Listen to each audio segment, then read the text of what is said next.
طالبانو مشرانو ته خطر. مایکل مکال نړیواله ټولنه د طالبانو د غړو پر سفر بندیز عملي کړي.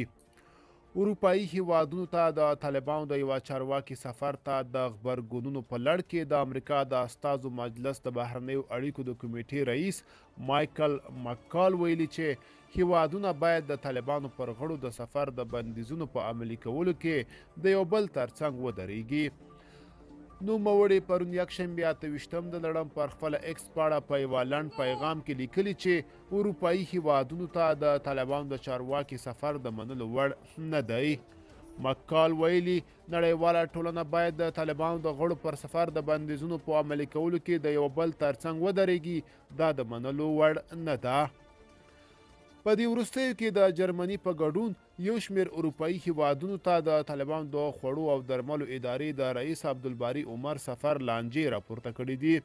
په کلنخار کې د عبدالباري عمر د یوې ویډیویي خپرېدو چې نوموړي پکې د طالبانو ته تبلیغات کوي د جرمني پر دولت نیوکې راپارولې دي.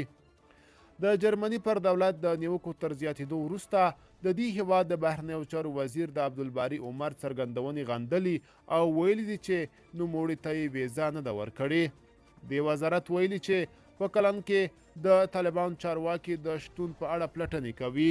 د جرمني د بهرنیو چارو وزارت ټینګار کړی چې موږ طالبان په رسمیت نه پیژنو تر څو چې طالبان په افغانستان کې بشري حقونه په ځانګړې توګه د ښځو او نجونو حقونو ته تر پښو لاندې کوي. د دوی له رژیم سره به اړیکې عادي نشي.